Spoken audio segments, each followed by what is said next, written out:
Ngayon, pag-usapan naman natin ang HIV at AIDS. Sa paksang ito, mahalagang maging sensitibo tayo sa ating pananalita. Dapat isapuso natin na sa panahon ngayon, hindi na death sentence ang HIV. Mabubuhay ng normal ang taong may HIV dahil may gamot na para makontrol ito. Bago tayo magpatuloy, reflection muna tayo.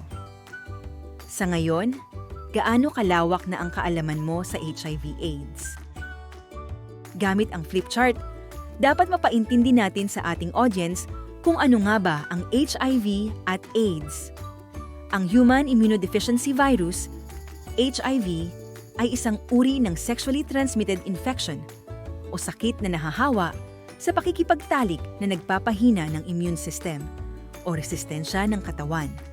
Karaniwang naipapasa ito sa pakikipagtalik ng walang proteksyon at paggamit ng kontaminadong injection.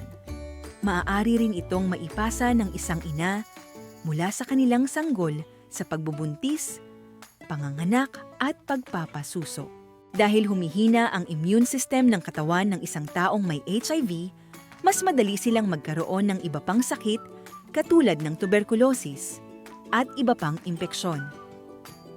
Kung hindi maagapan ng HIV, maaaring humantong ito sa Acquired Immunodeficiency Syndrome, AIDS, kung saan mas madaming komplikasyon ang naidudulot nito at posibleng mauwi sa pagkamatay. Wala pang permanenteng lunas ang HIV, ngunit pwede na itong makontrol sa pamamagitan ng tamang pangangalaga sa katawan at pagsunod sa tamang gamutan o antiretroviral therapy o tinatawag na ART. Kaya rin itong maiwasan sa pamamagitan ng paggamit ng iba't ibang combination HIV prevention methods tulad ng condom, lubricant, at pag-inom ng pre-exposure prophylaxis. Sa ating flip chart, makikita na direkta ang mga salitang nakalagay dito. Ang HIV ay kayang-kaya ng maiwasan at makontrol sa pamamagitan ng una, tamang paggamit ng condom at lubricant sa pakikipagtalik upang maiwasan ang HIV at iba pang sexually transmitted infections.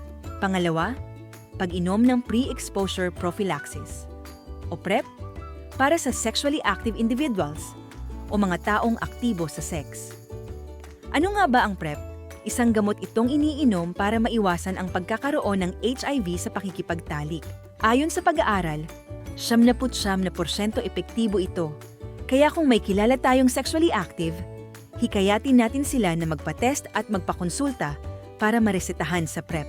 Pangatlo, regular na HIV testing. At pang-apat, tamang pag-inom ng antiretroviral, ARV drugs, para sa mga taong nagapositibo sa HIV. Tandaan, hindi death sentence ang HIV. Kapag nagpositibo sa HIV test, hindi pa katapusan ng buhay sapagkat mayroong libre at epektibong gamutan para dito. Sa Pilipinas, libre at confidential ang mga serbisyong panlaban sa HIV at AIDS. Kasama dito ang mga condoms, PrEP at HIV testing. Kung magpositibo man, may antiretroviral therapy na gamutan na pwede nang simulan. Makukuha ang mga ito sa mga HIV care facilities sa bansa.